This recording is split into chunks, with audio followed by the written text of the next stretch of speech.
and welcome to the Bright Minds of E-commerce podcast. I'm Dana, founder of Bright Red Marketing, your e-commerce advertising specialists. Today we're here with Jason Andrew from SBO Financial. Jason is a chartered accountant, founder, and business advisor to high-growth businesses. His accounting firm, SBO Financial, focuses on helping high-growth businesses with their numbers, ranging from bookkeeping and financial control to profit and cash flow maximization strategies. He's the author of entrepreneurial accounting book Stark Naked Numbers, termed The Barefoot Investor for entrepreneurs. You'll want to have your notepad and pen ready for this episode, and maybe be freshly caffeinated as we talk some serious profit-boosting strategies to make sure your business is as financially stable and ready to grow as possible. So let's get into it. Welcome to episode 18. Welcome, Jason. Thank you very much. It's an absolute pleasure to be here.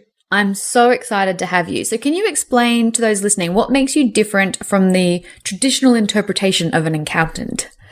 So when most people think about accountants, they think tax returns, right? So everyone's got a friend who's an accountant, and it's almost end of financial year in Australia. And so a lot of people are asking, hey, Jason, what can I claim this year? Or can you do my tax for a case of beer?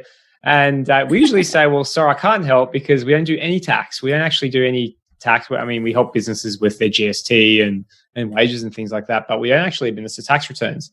Now, the reason why we don't is because we're too busy doing other things, helping business owners with their numbers, centered around cash flow improvement, improving their profitability, and helping them really understand their margins and get a grip of their financials. So yes, we're accountants, but we don't do tax returns. Our focus is, all of the above, helping businesses know their numbers and make more money, ultimately. Fantastic. Everyone wants to make more money. So what would be some of the most influential numbers that an e-commerce store owner should know about their business? So straight off the bat, I think when you speak to a lot of e-commerce brands about growing their company, a lot of people are obsessed about revenue. So it's like, how can I grow my sales? How can I increase my AOV, my conversion rates? It's all about like front-end metrics. But actually, revenue is sometimes quite a deceiving metric to look at in and by itself, because it doesn't actually help you understand if you're profitable or not, right? So you can grow top line sales as much as you want, but it doesn't necessarily mean you're making any money from those sales. So from our perspective of how we assess the financial health of the business, we encourage that all e-commerce businesses should kind of be intimate with at least 3 profit and loss metrics of their business. So the first one is their gross profit margin, which is their revenue less all of the direct cost of sales associated with getting your product to your customers. So that's the cost of the product, the shipping, the merchant fees, all that sort of stuff.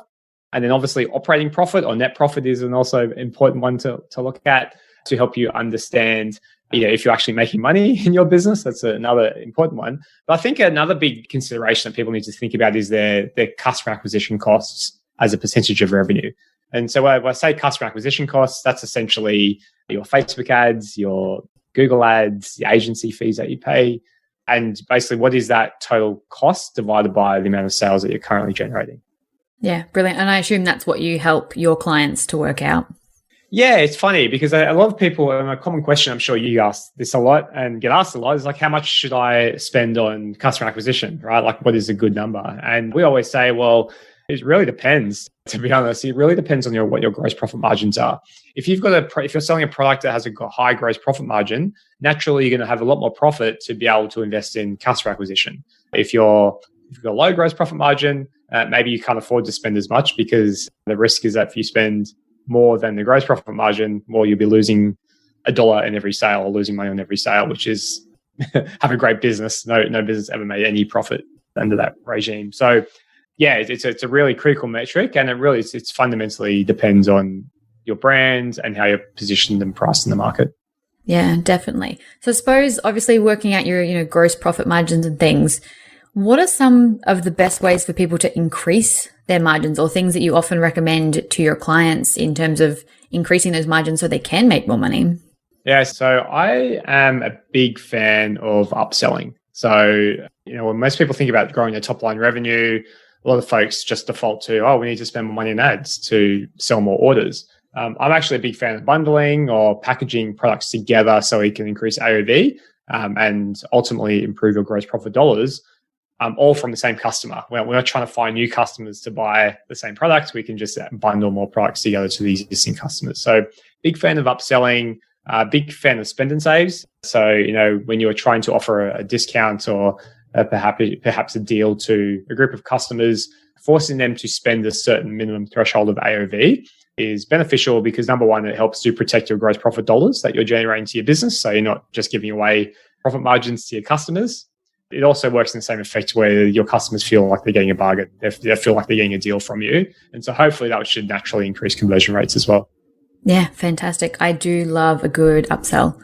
It's one of those things that from a marketing perspective, obviously we run Facebook ads. So if you can get that average order value up by getting them to buy 2 products instead of 1, you've increased your return on ad spend quite significantly rather than trying to get that cost per purchase down. It's probably easier to get a customer to buy a little bit more. Exactly right. And particularly because they're in buying modes already, it's much easier to upsell them into existing products rather than trying to find more customers. I mean, it's just the classic, would you like fries with that analogy from McDonald's. It's literally a playbook that's been running for, I don't know, probably since the start of the industrial age, I guess. Yeah, probably. So obviously when you're doing things like advertising, you really need to know what your break-even point is. What's so important about your break-even and what's the best way of kind of calculating that for a business? Yeah, so break-even points are a really important metric to help you understand, firstly, what does my business need to achieve just to stay in business? So when I say break-even, that is essentially I'm not making money, but I'm not losing money. I'm just kind of covering my costs.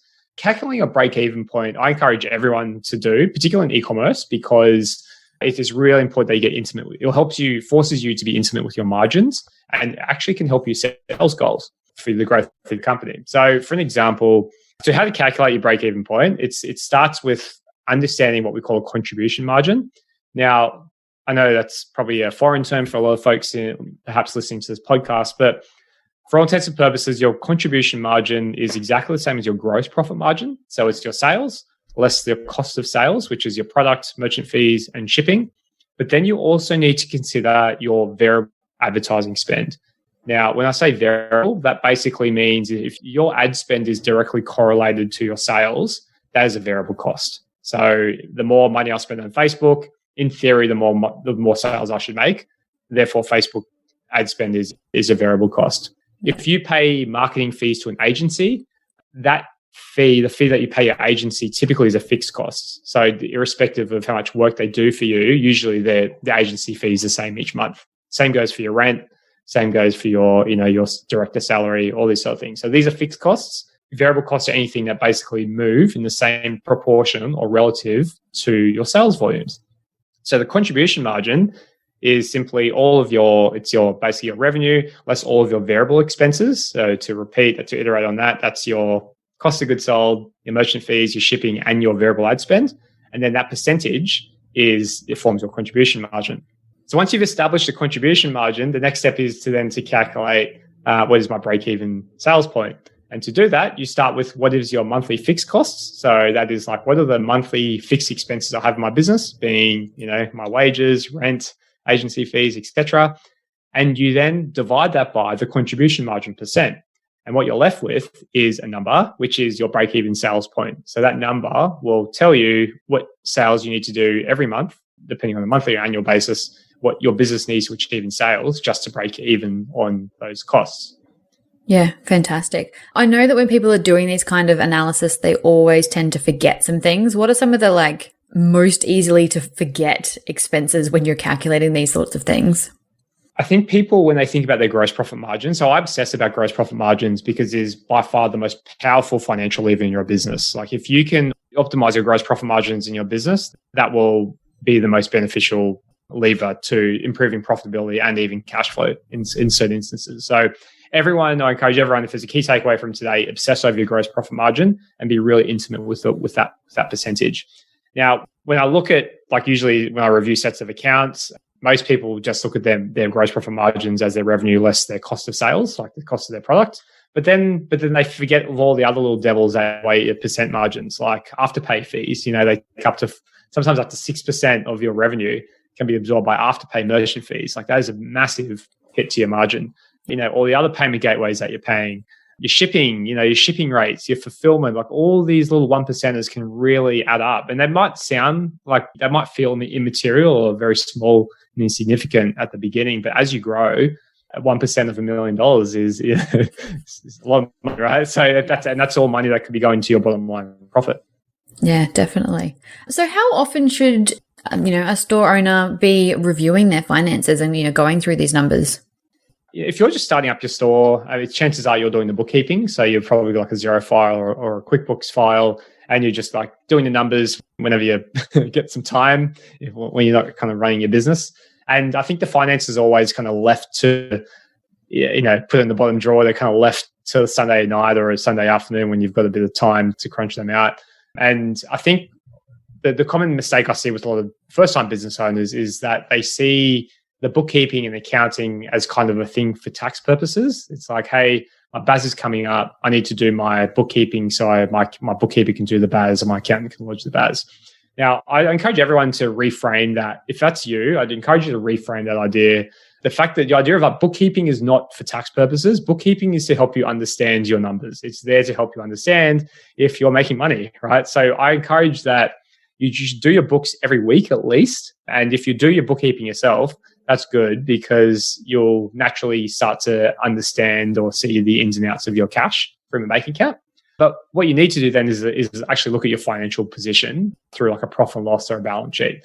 So when I look at with your P&L, I encourage everyone to look at that kind of weekly if you can. If you can't do that weekly, at least do it monthly. So and then monthly is a nice snapshot of the entire period because it helps to. Weekly sometimes isn't too useful because, wages, if you're not paying your employees every week, it might be every month or fortnight, you're going to have quite lumpy results on a week-to-week basis. But the month is a really good snapshot of the entire period. So I encourage everyone, they should be looking at least on a monthly basis from a high-level perspective. But on a micro basis, you should be quite intimate with your cash flow position on a weekly basis. Yeah, I think that's good advice because I think a lot of people just get so overwhelmed that they just don't touch it. So on that note, for those who are incredibly overwhelmed by the numbers and don't really know what they're looking at, what's kind of your advice for those people? Yeah, I think most people start their business, they kind of assume that their accountant is the person to help them engage with the numbers. And the unfortunate reality with a lot of accountants is that your accountants are great, but their focus is mostly on your taxes. So they'll help you stay compliant with the tax office, get your lodgements done, all that sort of stuff. But when it comes to helping you understand if you're profitable, sometimes your accountant isn't the best person to help you with that. And I encourage every business owner to really take the time or make the time to understand numbers because numbers are, yes, it can be intimidating, it can be scary, but they are literally like a superpower. If you can understand your financial position through the lens of a profit and loss or a simple cash flow, it will be game changing to how you operate your business. So in terms of like where to start with learning this sort of stuff, previously there wasn't a lot in the market, to be honest, in terms of like making accounting or finances like quite accessible to first-time business owners. So I actually wrote a book, not to plug it, but I wrote a book to solve this problem. Plug away. So it's called Stark Naked Numbers. It's basically The Barefoot Investor by Scott Pate, but for business owners. So if you're new to numbers, you have no idea what you're looking at when it comes to financials or P&Ls or balance sheets, I really encourage you to check this book out.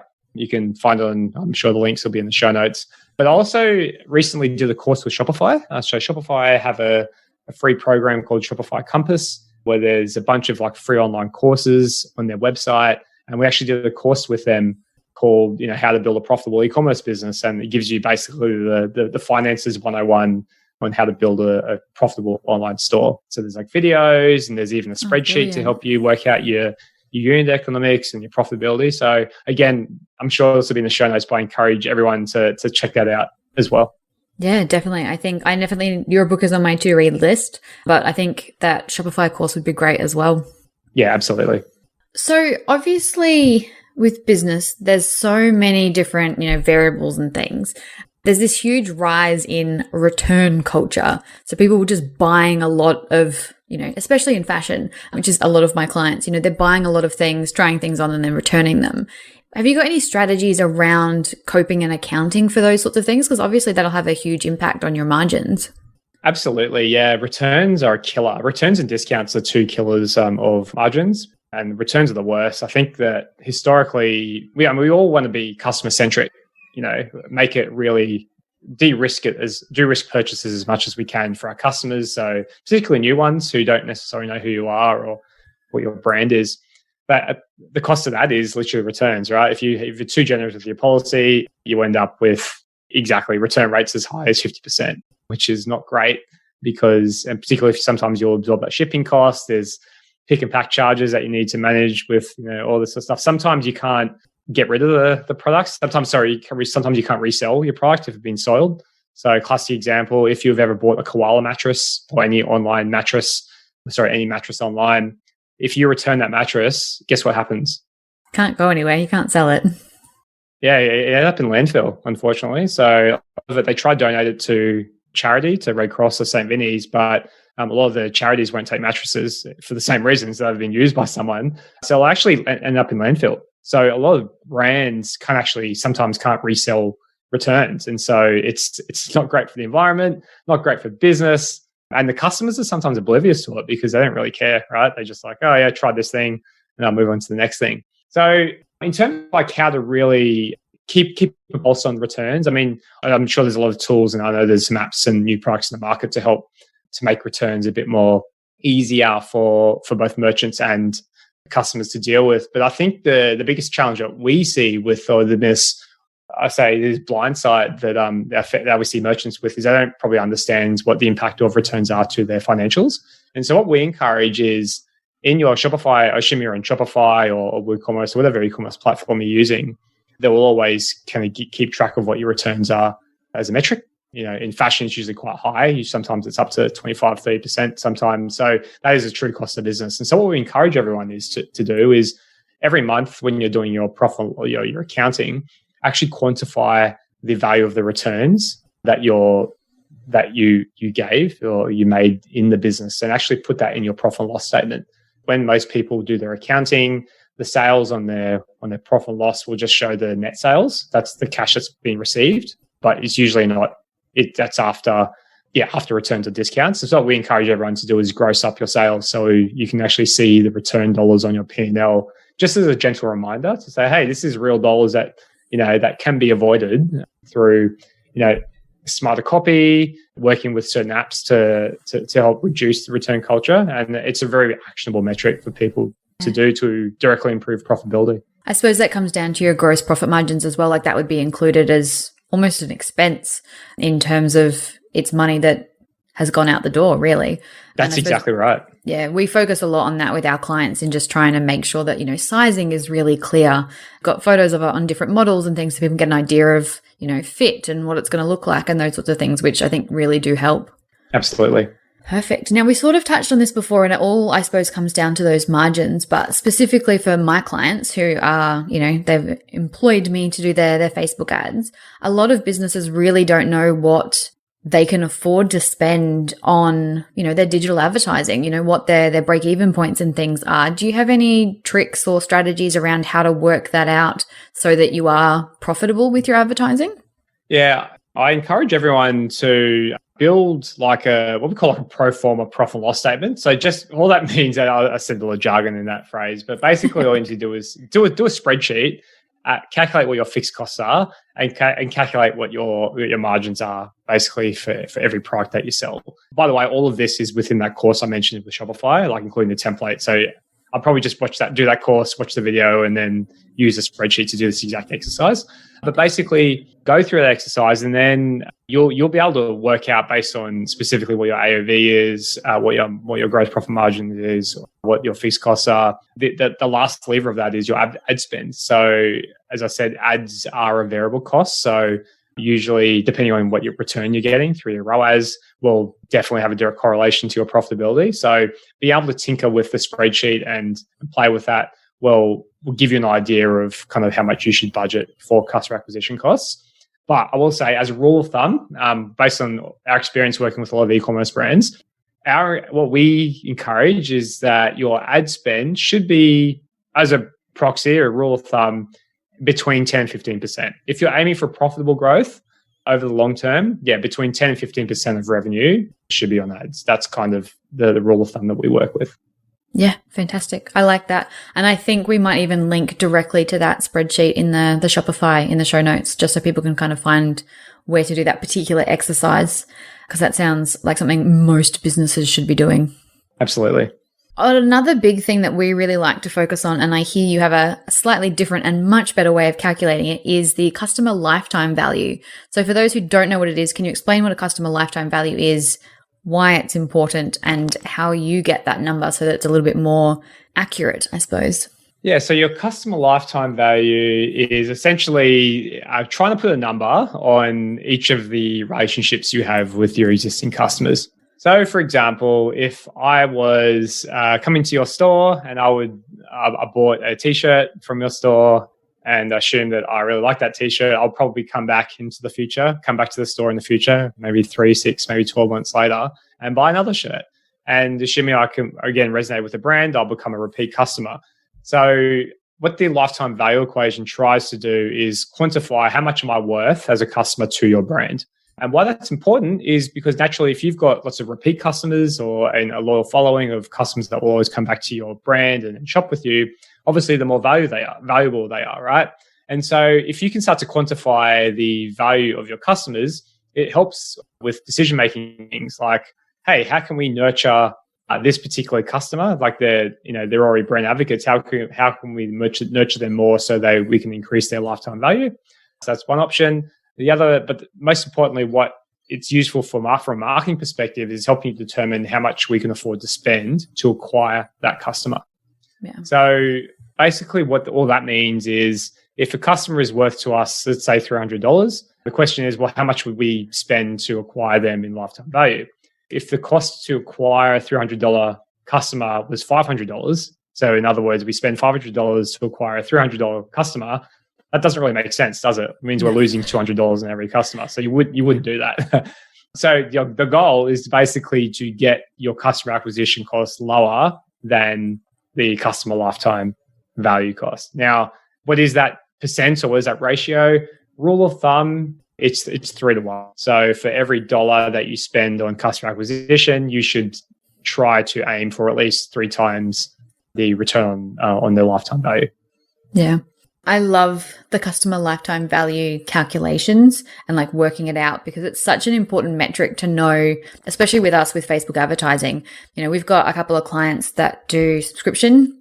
So they're actually okay losing money on Facebook on the front end because their customer lifetime value is so high because their customers are subscribers now. So if they can keep a customer for 12 to 18 months, you know, even if they've lost money on their initial Facebook ads, they know that it's worthwhile in the end. And you can really kind of work out, you know, your marketing based around increasing the customer lifetime value, but then also working on, as you said, decreasing the cost of acquiring them in the first place. That's precisely it. And, you know, a lot of people question, you look at Uber or Snapchat or one of these like big listed tech companies who never make money. They always just seem to raise billions of dollars and always lose money. And everyone's kind of scratching their heads. It's like, well, how is this sustainable? Like, why aren't they profitable? Like, how come they just keep raising more money from investors? And the reason why is because a lot of these software companies have high lifetime value because they're subscription based. They've got high gross profit margins because they're selling software or digital product. There's recurring revenue. So you're usually buying a license or subscription to these SaaS products or these software products. And so the lifetime value is very, very high. Well, relatively high to other kind of products compared to one-off purchases like that you might see in e-commerce.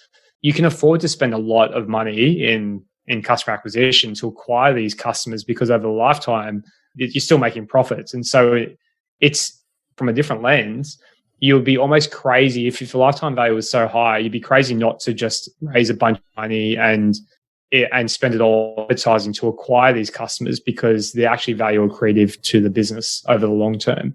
And hence why you'll see a lot of like software companies raising bucket loads of capital from investors because in theory they should have nailed, or they probably have nailed their CAC to LTV metrics.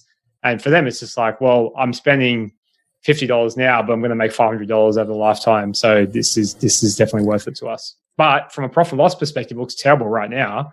Over maybe a 3 to 5 year time period, it will start to pay itself back. But I suppose that's why it's so important to know your numbers, because if you know that you'll be profitable in future and you can plan for it. If you're just kind of not knowing what's going on, you'll have no idea whether it's worth doing what you're doing. Exactly right. I mean, you're just literally flying blind, and it's not a good place to be. No. On that note, a little bit, I think discounting is one of those things that really can, I suppose, affect your customer lifetime value. And it's so heavily used by a lot of marketers, especially with, Black Friday and first time discounts and just, big sales and things, and can often result in a loss for businesses. How can a business work out kind of what's sustainable and profitable in that sort of space? I think discounting is it's right. It's a tool used a lot by growth marketers and people to get to help de-risk the transaction, right? So they're trying to attract new customers into the brand, and you want to give them a bit of an enticement to check out what you got and see if they like it. The risk with that is that if you discount too heavily, is that sometimes it's like a start of a bad relationship sometimes. If we meet for the first time and you're offering me a 50% discount to try your product, I'm already going to have I'm already in my mind thinking that, oh, wow, 50%, that's a massive discount for me to try. Is there something wrong here? Or maybe you're just one of those like discount bin kind of retailers like the others, right? And so sometimes the risk with discounting too aggressively is it sets a bad tone from the beginning. And it might give you a short-term kind of sugar hit because you're like, oh, look, we have new customers and it's made a little bit of a bump to our top line orders and our revenue. But you start to question, are these actually the type of customers you want? Because again, if we're coming back to buy from you, or maybe they might come back to buy from you, but only once a year during Black Friday, they're not necessarily the best customers that you want for your brand. I find it can train customers to just wait for the discounts too. Exactly. And, I think one of the biggest challenges with e-commerce is, falling into the trap of, just having very cyclical sales depending on sales periods. It's usually, if you look at the spikes of revenue volumes, it's like of your sales, it's usually like end of financial year sale. That's in June and July.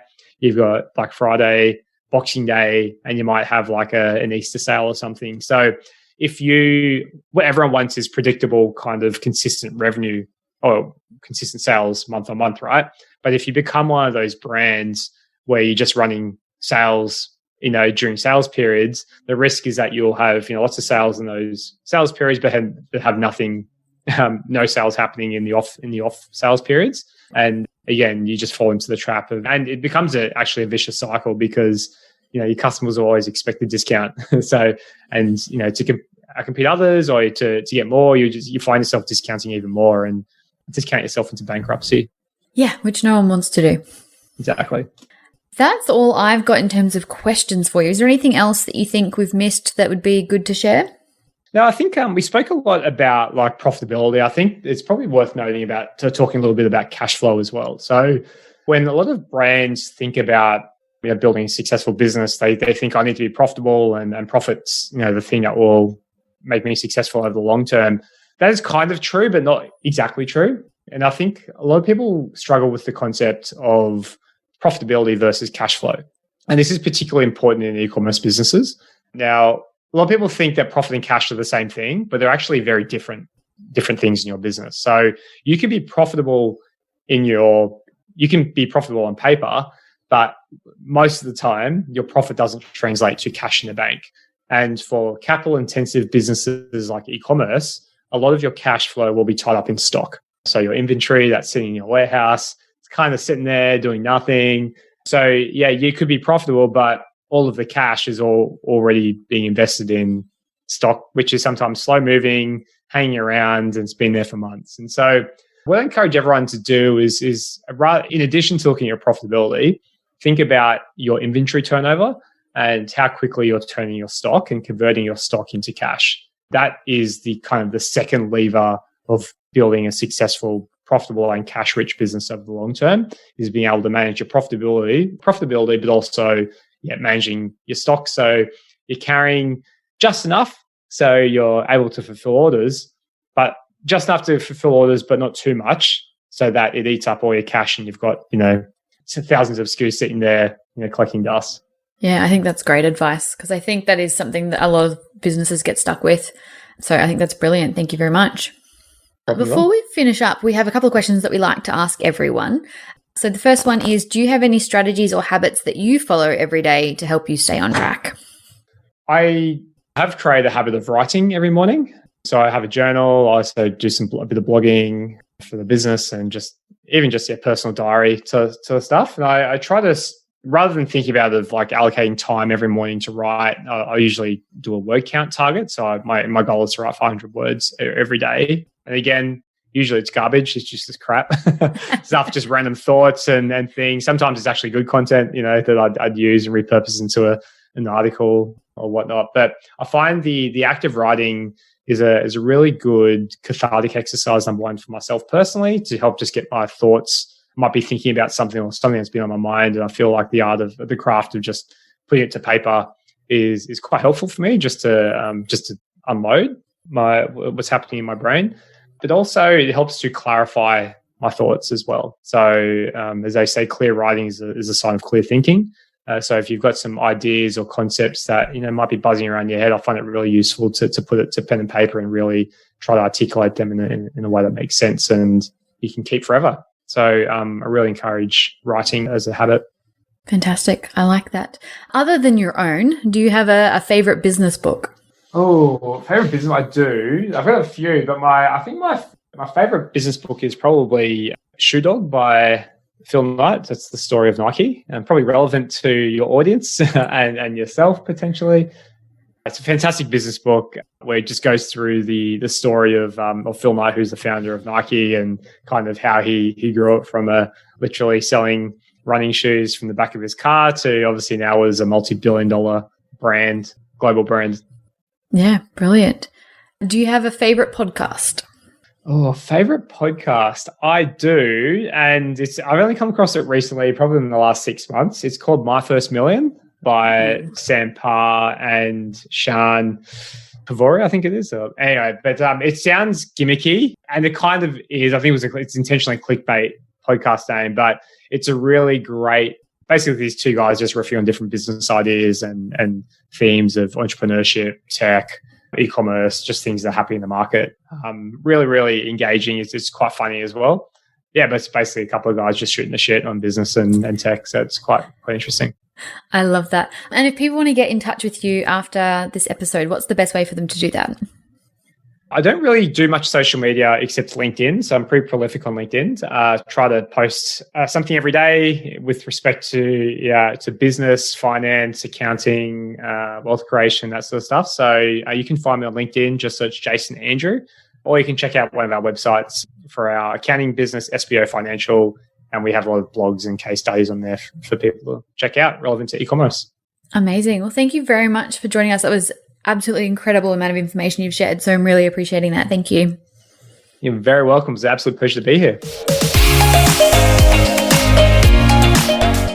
Thank you for listening to the 18th episode of the Bright Minds of E-commerce podcast. Don't forget, we load all of the links and show notes onto our website. You can find everything at www.brightredmarketing.com.au/show notes/episode 18. The link will also be in the episode description. Thanks so much for listening.